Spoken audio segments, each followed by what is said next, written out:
So I've just learnt the key to reparenting yourself. I feel like maybe this is spoken about, but I just don't see that type of content, or maybe it's just not being spoken about as much. And I feel like that is, how do you do that? If you watched my last week's video, then you know that I have gone through the most deep shadow work of my life. I have gone through the depths of my soul, literally, and out again. And in a year's time, probably will say the exact same thing. We are constantly evolving, we are constantly growing into new versions of ourselves. The girl who did content 6 months ago, by the way, next week, 6 month anniversary of YouTube, of my shadow work astrology journey online. I probably will look back at those videos, be like, oh God, I don't recognize that girl because she's gone through so much in the past 6 months. And because I have gone so deep into my own shadow work journey, because I have unveiled parts of myself that I was just genuinely so afraid of speaking out loud, that I would just put it back there. I'd be like, oh no. And honestly, it wasn't until I answered one question that the dominoes dropped, and I just suddenly realized what I had shoved to the back of my head. It's not like every time I did shadow work, I would avoid those questions. I didn't know those questions existed until that one door opened with one prompt, and the floodgates opened. It was just like, wow, wow. I had an aha moment when it came to how to actually reparent myself. Hello, welcome back to my channel. I am Katerina and I am a shadow guide. I work with astrology and shadow work to literally give you like the blueprint of your healing. Now, I am going through it as I teach it. I have realized throughout my healing journey that I need to stop waiting to become the complete package before I actually teach. And that is my path. That is what I'm meant to be doing here. But I always like paused it. I didn't speak about things. I didn't open up on social media because I was just thinking, well, I'm not her yet. And the thing is if you put her on a pedestal, you'll never become her. You have to do things that she would do, and naturally you evolve into her. Otherwise, she's this distant lady in the forest and you'll never see her. Now, let's talk about how you actually reparent yourself. So I'm going to take you back to the moment that I unveiled something that was pretty deep. I'm not going to share that online, but what I will share is the epiphany moment. The epiphany moment came after a big core wound of mine. When I unveiled like the deepest part of that core wound, and I remembered stories from my childhood that confirmed that old narrative, I realized reparenting yourself is doing the opposite of what happened. Now, let me explain with an example of what that could look like for you. Let's say when you were growing up, you were constantly told by your teachers, maybe by your siblings, even maybe by your parents, that you were not clever, that you were just not a clever person, like you weren't intellectual, you found it really hard to pick up knowledge in school or learn things in school. Maybe your history teacher said to you, history just isn't for you, just like you're not very good at learning things and remembering those things. So just maybe pick something else that doesn't include like a lot of detailed readings or things that you have to constantly learn. So you just went through your life thinking that you are not intellectual. you are someone who just isn't very good at learning, and you might speak that narrative to your friends when you're explaining things. It could come out as, oh, I'm not very good at reading. I just don't, no, I'm not very good at it. Or, oh, I'm not very good at like picking things up. Like, I'm not very good at like learning things and holding that information. So I just like didn't do school very well, or I skipped uni. And now at work, they want me to like do this whole presentation, and I've got to learn lots of stuff for it. And I'm not good at it. I'm not good at that kind of thing. And then you suddenly get into this healing journey, and you look at the stories as a child that have confirmed that narrative of you just saying you feel like you're stupid, right? You feel like you're not intellectual. I don't like the word stupid, but like, say for instance, you just feel like you're just not very good at those things that are deemed as educational. And then you look back and you think, oh, my parents never said that I was good at something. I would get like an exam test back, and I'd always get like 30 to 50%, or I'd always get a C or a D. And my parents always said to me, you're not good at learning. This is why you didn't do well in your exam. And say, for instance, they go to the parents' evening, and you're sitting there with your parent and the teacher, and they're both pushing this narrative that you are just not good at learning. You're not good at that stuff. Reparenting yourself in this department is something that you actively have to do in this field. So let's say every day you read a page of a book. Every day you watch an educational YouTube video. Whatever it may be, it might be a topic that you're really interested in. Say, for instance, you even take the brave thing of taking an online course. Every day, stepping into the reframing that phrase or that wound that you have been told your whole life takes, for one, consistency, takes two, dedication, and takes three, you affirming the new truth, which is obviously consistency. You affirm your new beliefs. You say to yourself, well done for reading that page. You did really well at that. It sounds wanky, and it sounds like something that, if you're not used to words of affirmation, could be so hard to do. But this is where the reparenting comes in.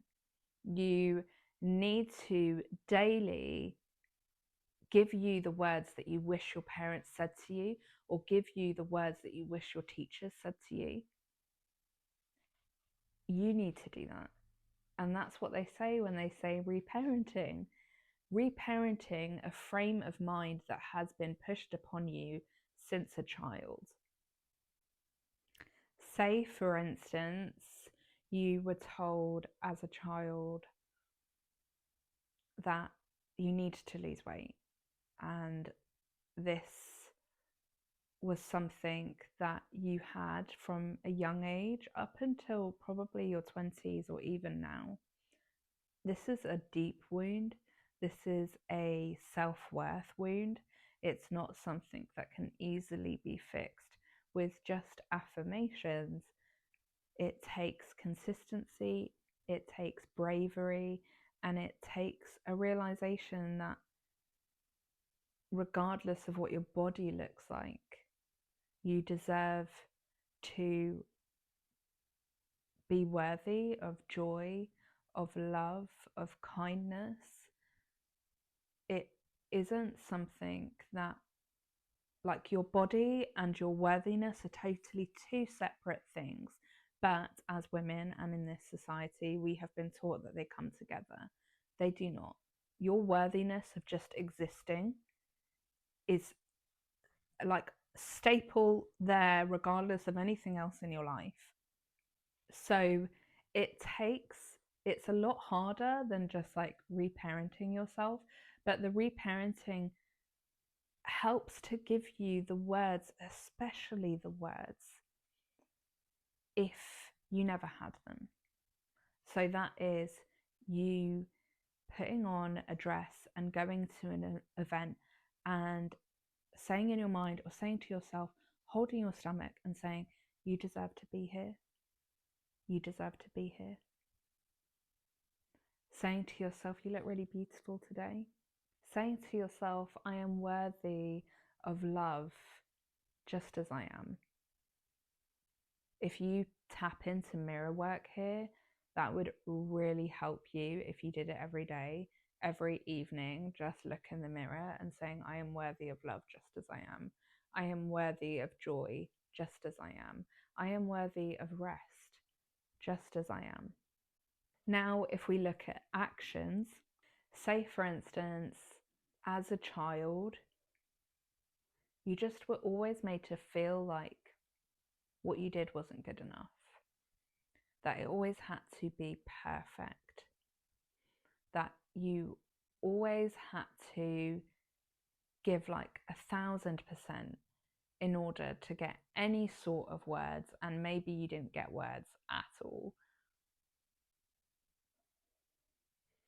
Again, what's the opposite of that? What's the flip of that?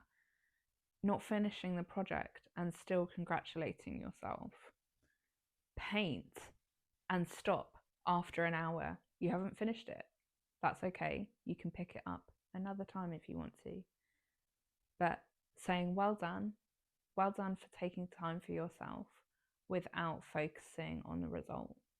If you feel like you are constantly seeking approval from others or validation from others, it's most likely as a child you probably were not invisible maybe, but just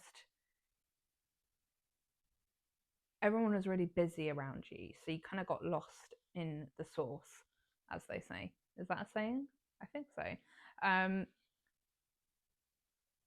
So you end up over explaining things, over telling things just to be seen, because you so desperately want that external validation, that external assurance, because it wasn't something you necessarily had as a child.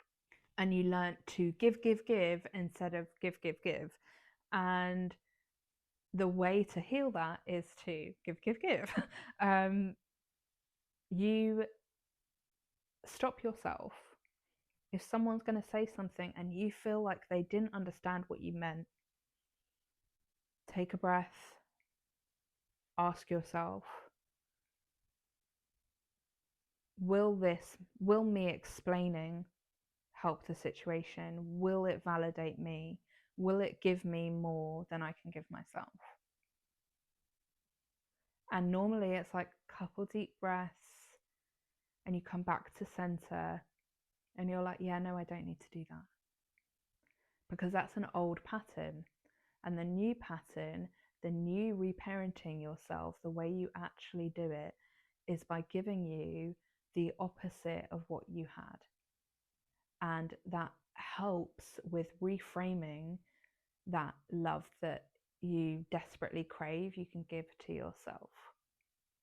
Choose you.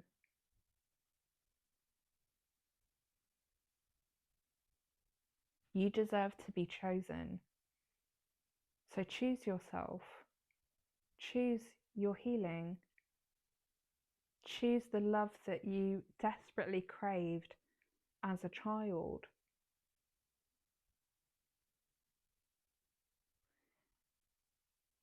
There's something I've always wanted to get for myself, and it's like really like genuinely feed my inner child, like really have wanted it. And up until recently, I was like hoping that someone would get it for my birthday or for Christmas or something like that. And I was just like, I can get it for my damn self. Why am I waiting? Because I want someone, because there's a deep rooted thing of like, I want someone else to give me what I craved, whereas I can give myself it. a really perfect example is the other day, it was my birthday, and I very, very rarely got myself flowers. But I so desperately like craved and like wished that someone would get me flowers. I desired that like knock, knock, knock on the door, and I'd open the door and I'd have like a load of flowers. And I realized that part of that was me not choosing me.